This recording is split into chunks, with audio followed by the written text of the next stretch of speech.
Episode کے آغاز میں ہم دیکھتے ہیں گیبریل کو پہاڑی سے گرانے کے بعد صلاح الدین ایوبی اسی جانب دیکھ رہے ہیں۔ اسی لمحے ان کے جانباز استاد اعظم کو لے کر وہاں آتے ہیں۔ گیبریل کی ٹوپی کو دیکھ کر استاد اعظم بہت پریشان ہو جاتا ہے اور صلاح الدین ایوبی سے کہتا ہے تم نے اسے مار ڈالا، میں تمہیں مار ڈالوں گا۔ یہ کہتے ساتھ ہی وہ صلاح الدین ایوبی کی جانب بڑھنے کی کوشش کرتا ہے مگر ان کے ساتھی اسے دبوچ لیتے ہیں اور صلاح الدین ایوبی کہتے ہیں گیبریل محض اپنی ضد کی وجہ سے مارا گیا، اب وکٹوریا کی باری ہے، پھر ہم جو کچھ چاہیں گے کریں گے۔ اسی لمحے ابراہیم اور علی بھاگتے بھاگتے وہاں آتے ہیں اور صلاح الدین ایوبی سے کہتے ہیں وکٹوریا اسکلان کی طرف جا رہی ہے، سرحد کے غازی اس کا پیچھا کر رہے ہیں، ہم آپ کو خبر دینے آئے تھے۔ یہ سن کر صلاح الدین ایوبی سپاہیوں سے کہتے ہیں استاد اعظم کو فوری ہیڈ کوارٹر لے جا کر قید کر دو۔ گیبریل پہاڑی سے نیچے گر گیا، نیچے جا کر کچھ بھی کر کے اس کی لاش کو ڈھونڈو۔ ادھر سنگی محل میں سلطان نور الدین سنگی اور نصر الدین آمنے سامنے کھڑے ہوتے ہیں اور نصر الدین کہتا ہے تم اپنے بھائی کو غدار کیسے کہہ سکتے ہو، تم مجھ پر یہ الزام کیسے لگا سکتے ہو؟ تو سلطان کہتے ہیں ریاست کو 2 حصوں میں تقسیم کر کے ایک ڈاکو کی طرح محل پر چھاپا مارا گیا، تم نے زبردستی سے تخت چھیننے کی کوشش کی۔ بھائی، کیا بھائی ہونا اسے کہتے ہیں؟ یہ غداری ہے۔ اس پر نصر الدین کہتا ہے میں نے ریاست کو بچانے کی کوشش کی، صلاح الدین چلا گیا تھا، آپ بستر پر تھے، کیا میں یہ ریاست بنا کسی سربراہ کے چھوڑ دیتا؟ جواباً سلطان چلاتے ہوئے کہتے ہیں ریاست کا سربراہ موجود تھا، صلاح الدین کے اقدامات کافی تھے، لیکن تم ابھی تک اپنے حرص سے باز نہیں آئے، اس کے برعکس تم نے میرے بیٹے کو زندان میں ڈال دیا۔ یہ سن کر نصر الدین کہتا ہے صرف اور صرف افراتفری سے بچنے کے لیے خاندان کے کسی فرد کو سربراہ بننا تھا، اپنی ریاست کے دفاع کرنے پر کیا تم مجھے مجرم ٹھہراؤ گے؟ تمہارا بیٹا بات نہیں سن رہا تھا، میں نہیں چاہتا تھا کہ وہ ہمارے اوپر مزید مصیبتیں لائے، اسے زندان میں ڈالنے کے علاوہ میرے پاس اور کوئی چارہ نہیں تھا، آپ کے بستر مرگ پر ہونے کی وجہ بھی اس کی غلطیاں ہیں، کیا آپ اب بھی اسی کا دفاع کریں گے؟ یہ سنتے ساتھ ہی سلطان اس کا گریبان دبوچ لیتے ہیں اور چلاتے ہوئے کہتے ہیں مجھے مارنے والا ہمارے بیچ غدار ہے جو بالکل تمہاری طرح دکھتا تھا، لالچی، مذموم، عزائم والا، کیا مجھے مارنے والے تم تو نہیں نصر الدین؟ یہ سنتے ساتھ ہی نصر الدین سکتے میں آ جاتا ہے۔ ادھر دوسری طرف صوفیہ اور سریا خاتون تلواریں نکالے ہوئے آمنے سامنے کھڑی ہیں، جبکہ وکٹوریا بھیس بدلے صوفیہ کے قافلے میں موجود ہے اور حالات کو دیکھتے ہوئے وہ ایک دم سے اپنا چوغا اتار پھینکتی ہے، پھر تلوار بے نیام کرتے ہوئے سریا خاتون سے کہتی ہے صلاح الدین مجھے پکڑ نہیں سکا، کیا میں تمہارے سامنے ہتھیار ڈال دوں گی؟ یہ سنتے ساتھ ہی سریا خاتون سپاہیوں سے کہتی ہیں قیدیوں کو نقصان پہنچائے بغیر حملہ کرو۔ اس کے ساتھ ہی ان کے درمیان لڑائی شروع ہو جاتی ہے اور سریا خاتون صلیبی سپاہیوں کو کاٹنا شروع کر دیتی ہیں۔ وکٹوریا بھی ان کے کچھ سپاہیوں کو مارنے کے بعد ایک جانب بھاگ پڑتی ہے۔ سریا خاتون اور صوفیہ آپس میں لڑ رہی ہوتی ہیں کہ اس لمحے شہزادی وکٹوریا کو بھاگتا ہوا دیکھ کر صوفیہ کہتی ہے شہزادی بھاگ رہی ہے، اسے جانے مت دینا۔ یہ سنتے ساتھ ہی سریا خاتون سپاہیوں کے ساتھ اس کی جانب بھاگ پڑتی ہیں۔ زنگی محل میں نصر الدین کہہ رہا ہے مجھ پر کوئی بھی الزام لگا سکتے ہو لیکن یہ کبھی نہیں ہو سکتا، یہ کیسا غصہ ہے، یہ کیسا پاگل پن ہے، کیا تم اپنے بھائی پر تمہاری جان لینے کا الزام لگا رہے ہو؟ جواباً سلطان کہتے ہیں وجہ میرا غصہ نہیں ہے بلکہ تمہاری غلطیاں اور تمہاری غداری ہے، تم نے میری پیٹھ پر ایسا خنجر مارا ہے کہ میری آنکھوں کے سامنے کچھ بھی کرنے کی ہمت کر سکتے ہو آپ، حالانکہ میں نے تمہیں کتنی بار موت سے بچایا ہے، میرا جسم تلوار کے زخموں سے بھرا ہوا ہے، ان میں سے کتنے زخم تمہاری جان بچانے کے لیے مجھے لگے ہیں، کتنے زخم؟ اس پر نصر الدین کہتا ہے یہ سب کچھ کہہ کر تم نے مجھے گہرا زخم دیا ہے، کاش اس کے بجائے تو مجھے مار ڈالتے۔ تو سلطان اگلے پل خنجر اس کے گلے پر رکھتے ہوئے کہتے ہیں اس کا بے وقت آ گیا ہے۔ اس کے ساتھ ہی بلند آواز میں وزیر عماد کو پکارتے ہیں تو وہ دیوان میں داخل ہوتے ہیں اور سلطان ان سے کہتے ہیں اس غافل کو ساتھ لے جا کر اس کے جرم میں شریک سارے لوگوں کو صحن میں جمع کرو، میں ان سب کا محاسبہ کروں گا۔ ادھر صوفیہ قیدیوں کے ساتھ مل کر بازنطینی سپاہیوں کی لاشیں ٹھکانے لگا رہی ہے اور ان میں سے ایک قیدی ناظرین بار بار دکھایا جا رہا ہے۔ اس لیے صلاح الدین ایوبی سپاہیوں کے ساتھ وہاں پہنچتے ہیں اور قیدیوں کو خود سے ڈرتا ہوا دیکھ کر کہتے ہیں ڈرو نہیں، ہم تمہیں تکلیف نہیں دیں گے، جبکہ صوفیہ قیدیوں کی جانب دیکھتے ہوئے صلاح الدین ایوبی سے کہتی ہے ہم پر حملہ کیا گیا، پھر آگے بڑھ کر آہستگی سے کہتی ہے شہزادی وکٹوریا کو اغوا کرنے کے لیے حملہ کیا گیا، وہ اب اس کے پیچھے ہیں، میں نہیں جانتی کہ وہ کون تھے، ان کے ساتھ ایک لڑکی تھی۔ یہ سنتے ساتھ ہی صلاح الدین ایوبی سریا سریا پکارتے ہیں۔ صوفیہ مزید کہتی ہے اگر آپ اسے جانتے ہیں تو جلدی کریں ورنہ وہ صلیبیوں کے ہاتھ چلی جائے گی۔ یہ سنتے ساتھ ہی صلاح الدین ایوبی سپاہیوں کے ساتھ اس کی جانب چلے جاتے ہیں۔ ادھر توران شاہ اپنے گھر والوں کے ساتھ موجود ہے اور فاطمہ خاتون اس کا زخم باندھتے ہوئے کہتی ہیں یہ تم نے اپنے ساتھ کیا کیا؟ پھر امیر ایوب کہتے ہیں میں نے تمہیں بار بار خبردار کیا تھا پرسکون رہو، میں نے کہا تھا صبر کرو سب ٹھیک ہو جائے گا، یہ تمہارے لیے ایک سبق ہے، آپ سے یہ جلد بازی چھوڑ دو۔ اس لیے وزیر عماد وہاں پہنچتے ہیں اور امیر ایوب سے کہتے ہیں سلطان نور الدین صحیح سلامت اٹھ چکے ہیں۔ یہ سن کر سب بہت زیادہ خوش ہوتے ہیں۔ پھر وزیر عماد کہتے ہیں توران شاہ کا فیصلہ کرنے کے لیے اسے اپنے حضور بلوایا ہے۔ اس خبر پر سب چونک جاتے ہیں اور توران شاہ کہتا ہے میں غدار نہیں ہوں، ابا چچا آپ دونوں جانتے ہیں میں غدار نہیں ہو سکتا، سلطان سے بات کریں اور کچھ کریں، میں غدار نہیں ہوں۔ جواباً امیر ایوب کہتے ہیں ہمارے جاننے سے کچھ نہیں بدلے گا، سلطان کے حکم کے سامنے ہم کچھ نہیں کہہ سکتے۔ یہ سن کر وزیر عماد سپاہیوں سے کہتے ہیں توران شاہ کو لے چلو۔ ناظرین اس کے بعد ہم دیکھتے ہیں کہ اسکلان میں بادشاہ بالدن صوفیہ خاتون کو ایک زوردار تھپڑ مارتے ہوئے کہتا ہے تم شہزادی وکٹوریا کو کیسے نہ بچا سکی؟ کیسے؟ تو صوفیہ کہتی ہے میں نے پوری کوشش کی لیکن میرے ساتھ موجود سارے سپاہی مارے گئے۔ یہ سن کر کمانڈر کہتا ہے اگر ان کی لاشیں نہیں ملتی تو تم یہ بات ہم سے چھپاتی۔ پھر بادشاہ بالدن صوفیہ خاتون کو پکڑتے ہوئے پوچھتا ہے تم لوگوں پر حملہ کرنے والا کون تھا؟ کون وکٹوریا کو ساتھ لے کر جانا چاہتا تھا؟ ان کے نہ بولنے پر کمانڈر کہتا ہے لگتا ہے کہ تم جانتی ہو لیکن پھر بھی خاموش ہو۔ اس پر صوفیہ خاتون کہتی ہے یقین کیجیے جناب مجھے نہیں معلوم۔ اگلے پل بادشاہ بالدن انہیں چھوڑ دیتا ہے اور کمانڈر سے کہتا ہے سپاہیوں کو جمع کرو، ہر طرف پھیل جاؤ، چاہے کچھ بھی ہو وکٹوریا کو ڈھونڈ کر لاؤ اور پیچھا کرنے والوں کو مار ڈالو۔ ادھر جنگل میں صلاح الدین ایوبی سپاہیوں کے ساتھ وکٹوریا کی تلاش میں ہیں تو نشانات دے کر علی کہتا ہے نشانات مزید واضح ہو گئے ہیں، وہ اسکلان والوں کے قبیلے کی طرف جا رہے ہیں۔ جواباً صلاح الدین ایوبی کہتے ہیں اگر وہ صلیبیوں کے ہاتھوں لگے تو انہیں مار دیں گے، سرحد غازیوں سے کہو کہ پھیل جائیں، قبیلے کی طرف جانے والے تمام راستے بند رکھیں، ہم نشانات کا پیچھا کریں گے۔ ادھر ایک نہر میں سرحد کے کچھ غازی گیبریل کی لاش تلاش کر رہے ہوتے ہیں اور کچھ دیر کی تلاش کے بعد ایک سپاہی کہتا ہے یہاں کچھ कुछ है, ये गैब्रियल की लाश हो सकती है। मगर इसी लम्हे एक ताकतवर और मजबूत शख्स नहर से बाहर निकलता है और अपने सामने मौजूद उस सिपाही को मार डालता है। ये देखकर उसका दूसरा साथी पूछता है, तुम कौन हो? जवाबन वो शख्स कहता है, जानवर। ये कहते साथ ही वो बेदर्दी से सरहद के तमाम गाजियों को मार डालता है और आखिरी सिपाही को तकलीफ देते हुए पानी में डुबो कर मारता है। इसके साथ ही उसके कुछ खौफनाक साथी वहाँ पहुँचते हैं तो वो उनसे कहता है, मेरे भाई को ढूंढते रहो, अब एक खूनी इंतकाम की जंग शुरू हो जाएगी। ये कहते साथ ही गैब्रियल का भाई ग्रिगोर आगे बढ़ जाता है। नाज़रीन, इसके बाद हम देखते हैं कि जंगी महल के दीवान के बाहर सब लोग जमा हो जाते हैं। इसलिए में सुल्तान नूरुद्दीन जंगी आते हैं। सुल्तान नूरुद्दीन जंगी काफी गुस्से में दिखाई देते हैं और आगे बढ़कर महल पर हमला करने वालों को घूरने लग जाते हैं। फिर अमीर रेहानी के पास आकर कहते हैं, हमारे दिए हुए ओहदे के साथ तुमने अहकामात की खिलाफ वर्जी करके रियासत में अफरा तफरी फैला दी। अपनी औकात से बढ़कर तुमने मेरे बेटे के साथ गुस्ताखी की। तुमने जो कुछ मेरे बेटे के साथ किया ये मेरी गुस्ताखी है, क्या तुम ये नहीं जानते हैं गाफिल? इस पर अमीर रेहानी कुछ बोलने लगता है तो सुल्तान नूरुद्दीन जंगी उसे एक जन्नाटेदार थप्पड़ रसीद करते हैं। थप्पड़ की गूंज के साथ ही पूरे शहर में सन्नाटा छा जाता है और सुल्तान कहते हैं, तुम्हें ओहदे से हटा दिया जाता है। रियासत का सहारा लेकर रियासत पर डाका डालने वालों के लिए यहाँ कोई जगह नहीं है। फिर सुल्तान इज्जतुद्दीन की जानिब पलटते हुए कहते हैं, तुम होते कौन हो? अपनी नाअहली को भूलकर शहजादे होने का फायदा उठाकर अपनी हद से तजावुज करते हो। ये कहते साथ ही सुल्तान नूरुद्दीन जंगी इज्जतुद्दीन को भी एक जोरदार थप्पड़ मारकर जमीन पर फेंक देते हैं। ये देखकर नसरुद्दीन को बहुत गुस्सा आता है। फिर सुल्तान फौज के गद्दार कमांडर के पास जाकर कहते हैं, हम ये तलवारें तुम्हें रियासत की हिफाजत करने के लिए देते हैं और तुम लोग इन तलवारों को साजिशों में लपेट कर फौज को दो हिस्सों में तकसीम कर देते हो। रियासत की तलवारों को रियासत के खिलाफ उठाकर बगावत करने की कोशिश की गई है। मेरे लिए हकीकत सिर्फ मेरी रियासत है। जो कोई भी ये सोचता हो कि ये रियासत उसके तलवार के साए में है, वो जान ले कि रियासत की तलवार का साया उसके सर पर पड़ चुका है। ये कहते साथ ही सुल्तान एक ही वार करके उस कमांडर का गला काट डालते हैं। इस मंजर को देखकर दीवान में मौजूद हर शख्स पर खौफ तारी हो जाता है। फिर सुल्तान तलवार का रुख नसरुद्दीन, अमीर रेहानी और इज्जतुद्दीन की जानिब करते हुए कहते हैं, इनके पाँव कट गए हैं, अब सर उड़ाने का। बहरा अपने कमरे में बहुत ज्यादा परेशान बैठी है। इसी दौरान एक खातून उसके पास आकर कहती है, मलका खातून ने आपको बुलाया है। ये सुनते साथ ही बहरा उसके साथ चली जाती है। नाज़रीन, इसके बाद हम दीवान में देखते हैं कि सिपाही सर कलम करने के लिए लकड़ी ले आते हैं, जिसे देखकर रेहानी, इज्जतुद्दीन और नसरुद्दीन बहुत डर जाते हैं और सुल्तान नसरुद्दीन से कहते हैं, अपना सर इसके ऊपर रखो। उसके आगे ना बढ़ने पर सिपाही उसे दबोच लेते हैं। तो नसरुद्दीन कहता है, सुल्तान नूरुद्दीन आप ये गलत कर रहे हैं, मैं गद्दार नहीं हूँ। मगर सिपाही जबरदस्ती उसका सर फांसी घाट पर रख देते हैं। सुल्तान तलवार बेनियाम करके उसकी जानिब बढ़ते हैं। उधर बहरा मलका खातून के पास आती है तो मलका खातून दीवान की जानिब देखते हुए उससे कहती है, आओ इसे अपनी आंखों से देखो। ये सुनकर बहरा आगे बढ़कर देखती है तो सुल्तान की तलवार नसरुद्दीन के गले पर होती है। ये देखकर वो परेशान होते हुए कहती है, नसरुद्दीन, और फिर अगले लम्हे भाग पड़ती है। मगर सुल्ताना की आवाज पर सिपाही दरवाजा बंद कर देते हैं। बहरा चीखते चिल्लाते हुए कहती है, दरवाजा खोलो, दरवाजा खोलो। मगर सुल्ताना दरवाजा नहीं खोलती तो बहरा फिर से भाग कर आती है और दीवान का मंजर देखने लग जाती है। दीवान में नसरुद्दीन चिल्लाते हुए कहता है, मैंने इस रियासत से गद्दारी नहीं की, मैं गद्दार नहीं हूँ, मैंने बस इस रियासत का ख्याल रखा। तो सुल्तान कहते हैं, ख्वाहिशात इंसान की अकल छीन लेती है। अहमक इंसान शुरू में गफलत की तरफ जाता है। तुम्हारी गफलत ने जो रियासत को नुकसान पहुंचाया है वो तुम देख भी नहीं पाई, लेकिन मैं जानता हूँ कि इस गाफिल सर को तुम्हारे जिस्म से अलग कैसे करना है। इस पर नसरुद्दीन कहता है, मेरे सुल्तान, हम एक ही बाप की औलाद हैं और एक ही माँ ने हमारी परवरिश की है, क्या भाइयों को ऐसा करना चाहिए? जवाबन सुल्तान कहते हैं, तुम कभी भी हमारी माँ की परवरिश के लायक नहीं थे, लेकिन मैं वही करूंगा जो हमारे बाबा इमादुद्दीन जंगी ने हमें सिखाया था, रियासत की बका के लिए और आलम इस्लाम के लिए, चाहे मेरा अपना खून क्यों ना हो, उसे सजा दूंगा। ये कहते साथ ही सुल्तान तलवार उसके करीब लकड़ी में दे मारते हैं, जिससे उसके सर की टोपी गिर जाती है और आवाज सुनते साथ ही नसरुद्दीन के हामी अपनी आंखें बंद कर लेते हैं। नाज़रीन, इसके बाद हम जंगल में देखते हैं कि शहजादी विक्टोरिया मुसलसल भागते ही चली जाती है और सुरैया खातून सिपाहियों के साथ उसके पीछे भाग रही होती है। काफी देर की भाग दौड़ के बाद विक्टोरिया के सामने अमीर मंसूर अपने सिपाहियों के साथ आ पहुंचते हैं। उन्हें देखते साथ ही विक्टोरिया के कदम रुक जाते हैं। आगे अमीर मंसूर और पीछे सुरैया खातून और दूसरी तरफ दीवान में अमीर नसरुद्दीन अपनी चलती हुई सांसें महसूस करते हुए आंखें खोल लेता है। नसरुद्दीन की गहरी सांस लेने की आवाज सुनकर उसके हामी भी अपनी आंखें खोल लेते हैं। सुल्तान की तलवार नसरुद्दीन के मुंह के बिल्कुल सामने लकड़ी में गड़ी होती है और सुल्तान कहते हैं, तुम्हारे लिए इतनी रसवाई ही काफी है, सिपाहियों इसे ले जाओ। ये सुनते साथ ही सिपाही उसे खड़ा करते हैं और सुल्तान कहते हैं, जाओ इसे इसके घर वालों के साथ वहाँ कैद कर दो, कल इसे जलावतन कर दिया जाएगा, ये फिर कभी इस महल में दाखिल नहीं होगा। तो नसरुद्दीन कहता है, ये इंसाफ नहीं है, मैंने जलावतनी में जाने के लिए कुछ नहीं किया। जवाबन सुल्तान कहते हैं, तुम तौबा करने के बजाय फिर से बगावत कर रहे हो, मेरा फैसला हतमी है, अगर तुम नहीं मानते तो इस बार तुम्हारा गाफिल सर मेरी तलवार से नहीं बच सकेगा। अमीर इस्फहानी से ले जाए। यह सुनकर अमीर सिपाहियों के साथ उन्हें वहाँ से ले जाता है। उधर जंगल में अमीर मंसूर शहजादी विक्टोरिया की जानिब देखते हुए कहता है, सलाहुद्दीन अस्कलान और खलील को वापस नहीं ला सका, अब मैं अपना काम खुद संभालूंगा, बदले में मुझे वो सब कुछ मिलेगा जो मैं चाहता हूँ। अमीर मंसूर के सिपाहियों के आगे बढ़ने पर सुरैया खातून अपने बाबा से कहती है, अगर आप विक्टोरिया को ले जाएंगे तो हम बड़ी मुसीबत में पड़ जाएंगे बाबा, सलाहुद्दीन और बाज़ंतीनी दोनों मुश्तैल होंगे और हम पर हमला करेंगे, हम उनसे लड़ नहीं सकते, मुझे इसे सलाहुद्दीन के हवाले करने दें। जवाबन अमीर मंसूर गुस्से से कहता है, चुप हो जाओ, तुम भी अपनी खुद मुख्तारी की सजा भुगतोगी। इसलिए हमें कुछ बाज़ंतीनी सिपाही वहाँ पहुंच जाते हैं और एक सिपाही कहता है, रुक जाओ, शहजादी को हमारे हवाले कर दो। उन्हें देखकर अमीर मंसूर आगे बढ़ते हुए कहता है, ये अब मेरी कैदी है, अगर तुम्हारा बादशाह बादनी से वापस लेना चाहता है तो पहले मेरे पास आएगा और जो कुछ मैं चाहता हूँ वो देगा। इस पर विक्टोरिया कहती है, सारी सुलीबी फौज तुम्हारे पीछे है, अगर अक्लमंद हो तो मुझे जाने दो, वरना तुम सब के सब मर जाओगे। जवाबन अमीर मंसूर कहता है, अगर हम पर तलवार उठाई गई तो सबसे पहले तुम मरोगी, सिपाहियों मार डालो इन्हें। यह सुनते साथ ही अमीर मंसूर के सिपाही सुलीबी सिपाहियों पर टूट पड़ते हैं। मौका देखकर शहजादी विक्टोरिया पास खड़े दोनों सिपाहियों को धक्का देकर एक बार फिर भाग पड़ती है। उसे भागता हुआ देखकर अमीर मंसूर तीर उसकी जानिब खींच लेता है। ये देखकर सुरैया खातून कहती है, बाबा ऐसा मत करें, मगर अमीर मंसूर नहीं रुकते और उनका छोड़ा हुआ तीर शहजादी विक्टोरिया के कंधे में जा लगता है। ہوتا ہے جس کی وجہ سے شہزادی زمین پر گر جاتی ہے۔ ناظرین، اس کے بعد ہم سلطان کے دیوان میں دیکھتے ہیں کہ توران شاہ کو بھی سلطان کے سامنے حاضر کیا جاتا ہے اور سلطان کہتے ہیں تم نے مجھے مارنے کے لیے گیبریل کے ساتھ تعاون کیا۔ یہ کہتے ساتھ ہی سلطان خنجر نکال کر فضا میں بلند کر دیتے ہیں جسے دیکھ کر توران شاہ بہت ڈر جاتا ہے اور سلطان مزید کہتے ہیں نامردی سے کیا جانے والا کام بہادری سے کرو۔ یہ کہتے ساتھ ہی سلطان خنجر اس کے ہاتھ میں تھما دیتے ہیں اور مزید کہتے ہیں چلو مارو، مجھ پر وار کرو۔ اس منظر کو دیکھ کر سب لوگ چونک جاتے ہیں اور توران شاہ کو کھویا ہوا دیکھ کر سلطان ایک بار پھر کہتے ہیں میں نے کہا وار کرو۔ یہ دیکھ کر امیر ایوب اور شیر کو باری باری سلطان سے کچھ کہنے کی کوشش کرتے ہیں مگر سلطان غصے میں انہیں خاموش کروا دیتے ہیں اور توران شاہ کہتا ہے میں اس شخص کے ساتھ تعاون کیسے کر سکتا ہوں جس نے میرے بھائی کو قتل کیا؟ میرے سلطان، میں ایسا کام کیوں کروں گا؟ تو سلطان پوچھتے ہیں پھر اس وقت تم قیدیوں کے پیچھے کیا کر رہے تھے؟ تم اس قرارگاہ سے کیسے فرار ہوئے جہاں تمہیں قید کیا گیا تھا؟ تو سارے منظر کو یاد کرنے کے بعد توران شاہ کہتا ہے میں نے اس شخص کا چہرہ نہیں دیکھا تھا، وہ آیا، دروازہ کھولا اور غائب ہو گیا۔ ایسا مت کریں سلطان، میں آپ پر خنجر نہیں اٹھا سکتا۔ اس کے ساتھ ہی سلطان کے اشارے پر سپاہی اس کا چہرہ ڈھانپ دیتے ہیں۔ یہ دیکھ کر امیر ایوب اور شیر کو بہت زیادہ پریشان ہو جاتے ہیں۔ سلطان کہتے ہیں آپ تم ویسے ہی ہو جیسے اس دن تھے، آپ اس دن کی طرح مجھ پر وار کرو، چلاؤ خنجر چلاؤ۔ اس کے خنجر نہ چلانے پر سلطان کہتے ہیں تم یہ سوچ کر خنجر نہیں چلا رہے کہ مجھے پتا چل جائے گا کہ تم ہی وہ غدار ہو جس نے اس دن مجھ پر حملہ کیا تھا، مارو، مجھ پر حملہ کرو۔ تو توران شاہ کہتا ہے میں نے آپ پر وار نہیں کیا سلطان۔ جواباً سلطان کہتے ہیں پھر خنجر چلاؤ، اگر تم ایسا نہیں کرتے تو تمہیں ایک غدار کے طور پر پھانسی دی جائے گی، چلاؤ خنجر چلاؤ۔ سلطان کے تیز تیز کہنے پر آخرکار توران شاہ خنجر چلا دیتا ہے۔ سلطان توران شاہ کے وار سے بچتے ہیں اور ساتھ میں اس لمحے کو یاد کرتے ہیں جب اس غدار یعنی کہ نصر الدین نے ان پر حملہ کیا تھا۔ سلطان یہ دیکھتے ہیں کہ توران شاہ نے خنجر کیسے پکڑا ہے اور غدار نے خنجر کیسے پکڑا ہوا تھا، ساتھ میں غدار کا سر کیسے تھا اور توران شاہ کا سر کیسا ہے۔ کافی دیر تک توران شاہ سلطان پر حملے کرتا ہی چلا جاتا ہے اور سلطان اس کے ہاتھوں کے نقشے سمیت ہر ایک چیز کو یاد کرتے ہیں اور کافی دیر کے بعد سلطان اس کا ہاتھ پکڑ کر خنجر لے لیتے ہیں۔ پھر اس کا چہرہ بے نقاب کرتے ہوئے کہتے ہیں غفلت اور خیانت کے درمیان ایک بہت ہی باریک لکیر ہوتی ہے، اگر تم دوبارہ انتقام کے جذبے سے غفلت میں پڑ گئے تو میں اسے خیانت کی حد سے تجاوز سمجھوں گا۔ پھر سب کی جانب دیکھتے ہوئے بلند آواز سے کہتے ہیں توران شاہ غدار نہیں ہے۔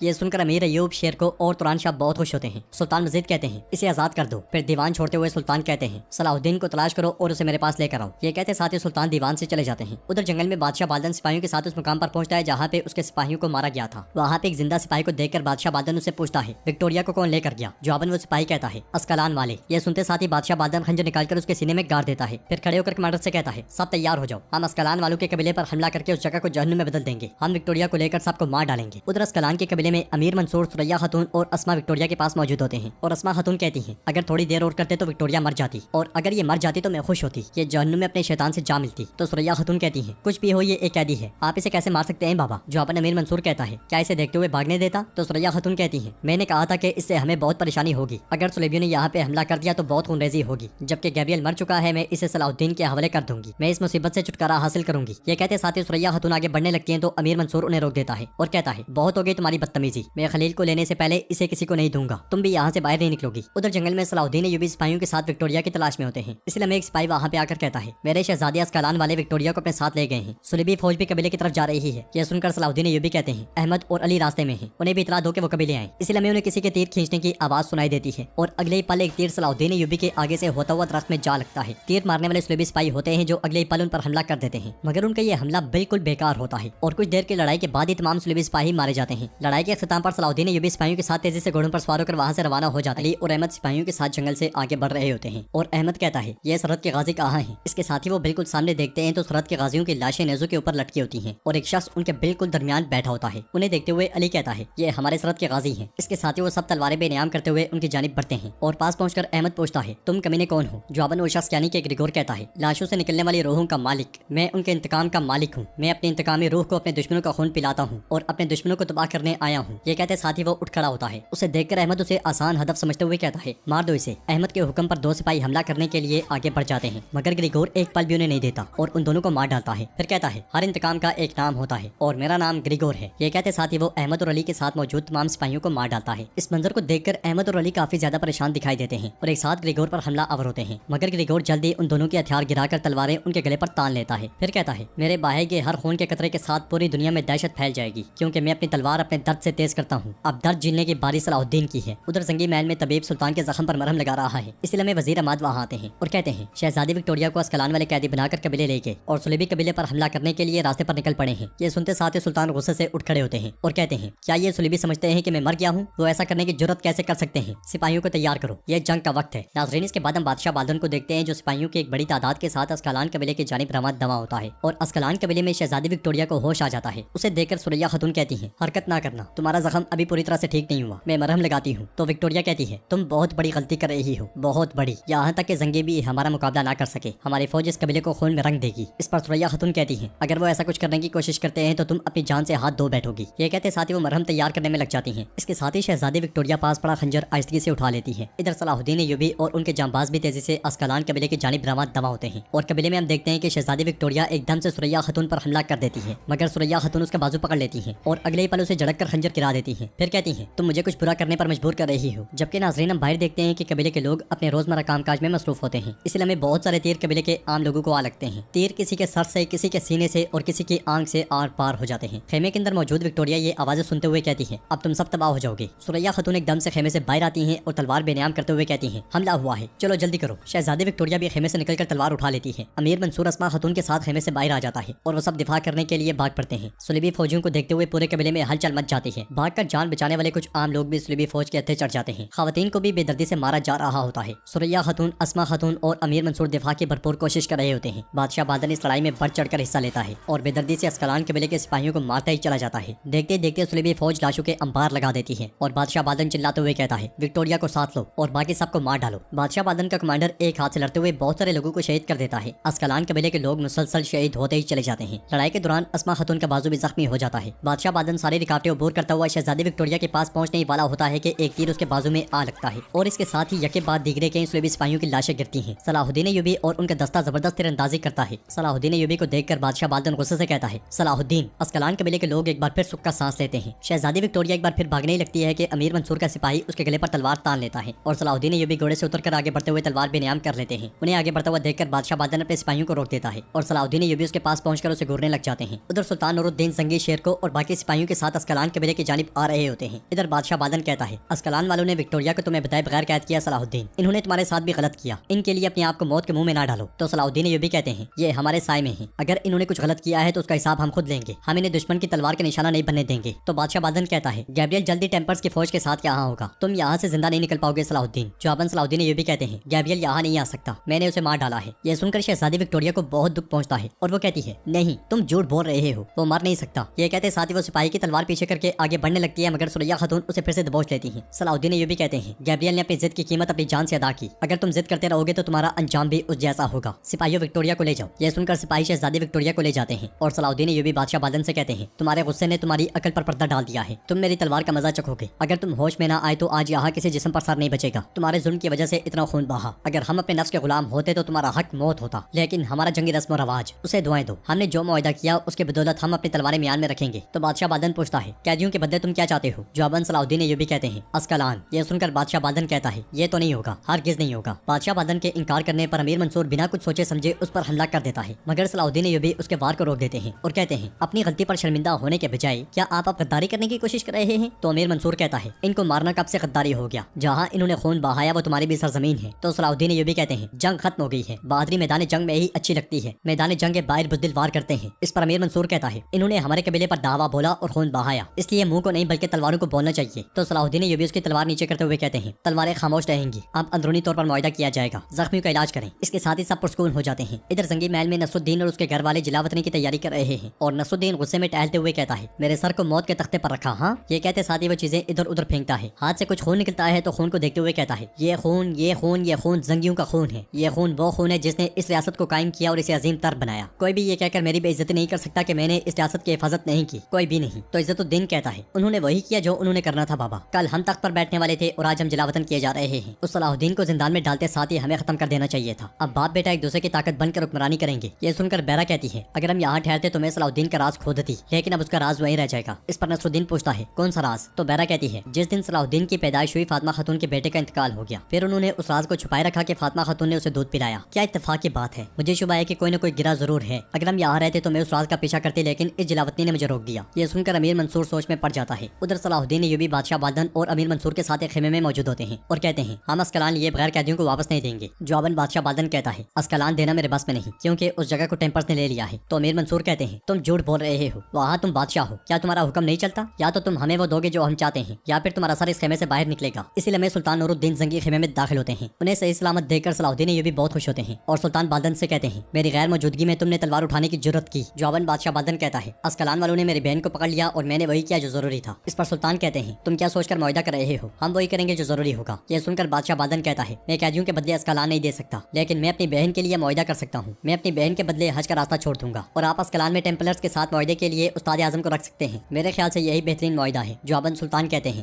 یہ کافی نہیں ہے، تمہارے بہائے گئے اتنے خون کے بدلے تم صرف حج کا راستہ دے کر بچ نہیں سکتے، تم وہ تمام قیدی جو تمہارے قبضے میں ہیں انہیں ہمارے حوالے کرو گے، ان میں منصور کا بیٹا بھی شامل ہے۔ یہ سن کر بادشاہ بالدن کہتا ہے آپ بہت زیادہ کہہ رہے ہیں۔ تو امیر منصور کہتا ہے یہ یقینی ہے کہ یہ کسی معاہدے پر راضی نہیں ہوگا، چلے اسے یہاں سزا دیتے ہیں، میں اپنے قبیلے میں بہائے گئے خون کے ہر قطرے کے بدلے میں خون چاہتا ہوں۔ یہ کہتے ساتھ ہی وہ بادشاہ بالدن کی جانب بڑھتا ہے تو سلطان غصے سے کہتے ہیں دستور۔ یہ سنتے ساتھ ہی وہ دونوں وہیں کے وہیں رک جاتے ہیں اور سلطان کہتے ہیں میں شہزادی وکٹوریہ کو لے کر ذاتی طور پر کچھ ساؤں گا اور تم اسکلان میں موجود سرماؤں سے کہو گے کہ وہ تمام قیدیوں کو فوری طور پر ہمارے حوالے کر دیں، ورنہ یہ رہی تلوار اور یہ رہا میدان۔ یہ سن کر بادشاہ بالدن کہتا ہے ٹھیک ہے مجھے قبول ہے۔ ناظرین اس کے بعد ہم دیکھتے ہیں گریگور سپاہیوں کے ساتھ احمد اور علی کو قیدی بنائے ہوئے اسکلان شہر میں داخل ہوتا ہے اور گھوڑے سے اترنے کے بعد آگے بڑھتا ہے تو گیبریل کا کمانڈر لیونارڈ کہتا ہے گریگور صوفیہ علی اور احمد کو اس کے ساتھ دیکھ کر بہت زیادہ پریشان ہو جاتی ہے اور گریگور اسکلان میں موجود سپاہیوں سے کہتا ہے میں نہ تمہارے ٹیمپلر سپاہیوں کی طرح ہوں اور نہ صلیبی فوجیوں کی طرح، میں جنگلی پہاڑوں کے دل میں پلا بڑھا اپنے دشمنوں کے خون سے پرورش پائی اور ہر وہ جگہ جہاں پہ میں قدم رکھتا ہوں اس جگہ کو جہنم میں بدل دینے والا جنگجو ہوں۔ میں یہاں اپنے باپ اور بھائی کا انتقام لینے آیا ہوں، نہ صرف دشمنوں سے بلکہ تم جیسے احمقوں سے بھی جو اس کی حفاظت نہ کر سکے۔ یہ کہتے ساتھ ہی وہ تلواریں بے نیام کرتا ہے اور سامنے موجود سپاہیوں کو مار ڈالتا ہے، پھر تلواریں کمانڈروں کی جانب کرتے ہوئے کہتا ہے میرے بھائی کے وفادار کتے، جب وہ مر چکا ہے تو تم کیوں زندہ ہو؟ یہ سن کر کمانڈرز ڈر جاتے ہیں اور لیونارڈ کہتا ہے ہمیں ابھی پتہ چلا ہے کہ کاؤنٹ گیبریل مر گیا، ہمیں اس کا انتقام لینے کا ایک موقع دو۔ تو گریگور کہتا ہے اپنے بھائی کی روح کے احترام میں تمہیں معاف کرتا ہوں لیکن تمہیں اس غلطی کی سزا ضرور ملے گی۔ یہ کہتے ساتھ ہی وہ انہیں ایک جانب دھکیلتا ہے تو سپاہی انہیں دبوچ لیتے ہیں، اس کے ساتھ ہی انہیں گھٹنوں کے بل بٹھا دیا جاتا ہے اور گریگور ان پر کوڑے برسانے شروع کر دیتا ہے۔ احمد اور علی کو صلیبی سپاہیوں کو لے جاتا ہوا دیکھ کر صوفیہ چہرہ ڈھانپ کر آگے بڑھتی ہے، مگر وہ جیسے ہی گریگور کے پاس سے گزرنے لگتی ہے گریگور کوڑا پھینک کر اسے گردن سے کھینچ لیتا ہے اور پوچھتا ہے تمہارا نام کیا ہے؟ جواباً صوفیہ کہتی ہے میں صوفیہ ہوں، بادشاہ بالدن کے ماتحت یہاں آئی ہوں۔ اس پر گریگور کہتا ہے بالدن تو جہنم میں جانے والا ہے، اب سے تم یہاں میرے ماتحت رہو گی۔ پھر اس کے چہرے پر ہاتھ پھیرتے ہوئے کہتا ہے خوبصورت پہاڑ اسکلان قبیلے میں موجود سلطان صلاح الدین ایوبی سے کہتے ہیں میں نے ہماری ریاست، ہمارے خاندان اور تم پر ظلم کرنے والے نصر الدین کو سزا سنا دی ہے، میں نے اسے جلا وطن کر دیا۔ اس پر صلاح الدین ایوبی ایک دم سے توران شاہ کے بارے میں پوچھتے ہیں۔ جواباً سلطان کہتے ہیں میں اس نتیجے پر پہنچا ہوں کہ توران شاہ غدار نہیں ہے، اصل غدار نے توران شاہ کو زندان سے بھاگنے میں مدد کی تاکہ اس پر الزام آ جائے، اس لیے میں امیر منصور آ کر کہتا ہے وکٹوریہ تیار ہے لیکن مجھے ابھی بھی ان کافروں پر بھروسہ نہیں ہے، میں اس معاہدے پر خوش نہیں ہوں۔ تو سلطان غصے سے کہتے ہیں منصور خبردار، ہم بدلے میں ان سے سارے قیدی واپس لیں گے، ہم تمہارے بیٹے کو بچائیں گے، ہم حج کے راستے کو بچائیں گے، آپ لوگ مزید یہاں مت رکیں، ہم نے دمشق کے قریب آپ کے لیے ایک کیمپ تیار کر رکھا ہے، آپ وہاں زیادہ محفوظ رہیں گے، میں نے اطراف کے تمام صدران کو اکٹھا ہونے کی خبر بھیجی ہے بورو سمیت۔ اس پر صلاح الدین ایوبی ایک دم سے پوچھتے ہیں کیا آپ نے بورو کو بھی دعوت دی ہے بابا؟ تو سلطان کہتے ہیں دشمنوں کے خلاف اتحاد کو یقینی بنانے کے لیے ہم سب کو اکٹھا ہونا پڑے گا۔ پھر صلاح الدین ایوبی پوچھتے ہیں اگر وہ معاہدے سے مکر گئے اور قیدیوں کو حوالے نہ کیا تو کیا ہوگا؟ جواباً سلطان کہتے ہیں تب بادشاہ بالدن اس کے لیے جواب دہ ہوگا، اب جبکہ گیبریل بھی مر چکا ہے تو ٹیمپلرز ایسی حرکت کرنے کی ہمت نہیں کریں گے، میں شہزادی وکٹوریہ کو خود لے کر جاؤں گا، تم بھی منصور کے ساتھ جاؤ گے اور تمام قیدیوں کو لے کر آؤ گے۔ ادھر جنگل میں ایک صلیبی سپاہی سر پر بھاگ رہا ہوتا ہے اور ایک آواز گونجتی ہے پرانے زمانے کی بات ہے کہ ترکوں نے اپنے بھیڑیے کے سر والے پنجوں سے دنیا پر حاکمیت کی لیکن دشمنوں نے تباہ کرنے کے لیے متحد ہو گئے، انہوں نے تمام ترکوں کو بے دردی سے مار ڈالا، صرف ایک چھوٹا بچہ بچ پایا، جبکہ وہ شخص مسلسل بھاگ رہا ہوتا ہے۔ آواز مزید گونجتی ہے اسے گھنے جنگل میں ایک بھیڑیا ملا، اس لیے اس صلیبی سپاہی کو ایک بھیڑیے کے روپ میں موجود شخص نظر آتا ہے۔ آواز مزید گونجتی ہے اس بھیڑیے نے اسے اپنا دودھ پلایا اور وہ اس کے سائے میں پلا بڑھا اور وہ بچہ بھیڑیے کی آنکھوں والا بہادر آدمی بن گیا۔ اس کے ساتھ ہی بھیڑیے کے بیس میں موجود بہت سارے لوگ اس سپاہی کے پیچھے بھاگ پڑتے ہیں۔ کافی دیر کی بھاگ دوڑ کے بعد وہ صلیبی سپاہی اس مقام پر پہنچتا ہے جہاں پہ ایک خاتون چند سپاہیوں کے ساتھ پڑاؤ لگائے بیٹھی ہوتی ہے۔ پھر وہ خاتون چوغا اتار پھینکتی ہے اور اس سپاہی کی جانب بڑھتی ہے اور کہتی ہے ہمیں بورو کہتے ہیں اور ہم اسی بھیڑیے کی اولاد ہیں۔ یہ کہتے ساتھ ہی وہ خاتون اس صلیبی سپاہی کا گلا کاٹ ڈالتی ہے اور ناظرین یہاں پہ یہ ایسا ظاہر ہوتا ہے کہ بورو قبیلے کی ایک کافی لمبی تاریخ ہے اور قبیلے کا سربراہ یعنی کہ وہ چھوٹا بچہ یقیناً کسی بھیڑیے سے کم نہ تھا، کیونکہ سب کچھ گنوا دینے کے بعد ایک بار پھر اٹھ کھڑا ہوا اور ایک تاریخ رقم کی۔ وہ خاتون کہتی ہے بھیڑیے دھند کے موسم میں شکار کرتے ہیں، ہم دشمن کا شکار کرتے ہیں تو دھند صاف ہوتی ہے، اپنے خیموں میں واپس جانے کا وقت آ گیا ہے۔ یہ سنتے ساتھ ہی اس کے سپاہی اس کے سامنے گھٹنوں کے بل بیٹھ جاتے ہیں۔ ادھر صلاح الدین ایوبی اسکلان قبیلے سے آگے بڑھ رہے ہوتے ہیں، اس لیے سریا خاتون ان کے پاس آ کر کہتی ہے میں وکٹوریہ کو آپ کے حوالے کرنا چاہتی تھی، میں معافی چاہتی ہوں، میرے بابا نے اسے زبردستی مجھ سے لے لیا، میں ایسا نہیں کر سکتی۔ پھر وہ شرمندہ ہوتے ہوئے کہتی ہیں اس درد سے میرا دماغ پھٹ رہا ہے، کیا آپ کو لگتا ہے کہ میں نے آپ کو کسی لالچ کے تحت اس جال میں پھنسایا تھا؟ کاش میں آپ کو دکھا سکتی کہ میرا دل کس حال میں ہے، یہ اس وقت سے کتنی تکلیف میں ہے، لیکن میں یہ صرف الفاظ میں ہی بیان کر سکتی ہوں، آپ کو میری ساری باتیں فضول لگ رہی ہوں گی۔ مگر صلاح الدین ایوبی ان کی کسی بات کا جواب نہیں دیتے تو سریا خاتون کہتی ہیں کچھ تو بولیں۔ اس پر صلاح الدین ایوبی کہتے ہیں جب دل ٹوٹتا ہے تو زبان خاموش ہو جاتی ہے، غداری برداشت کی جا سکتی ہے لیکن میرا تم پر دوبارہ اعتماد کرنا مشکل ہے۔ یہ کہتے ساتھ ہی وہ آگے بڑھ کر اپنے ساتھیوں کے پاس آتے ہیں اور پوچھتے ہیں ابھی تک علی اور احمد کی کوئی خبر نہیں ملی، وہ کہاں ہیں؟ تو پارس کہتا ہے نہیں معلوم شہزادی۔ اس پر صلاح الدین ایوبی مزید پریشان ہوتے ہوئے کہتے ہیں یقیناً اس کے پیچھے ضرور کوئی بات ہے۔ اس کے بعد پارس پھر سے کہتا ہے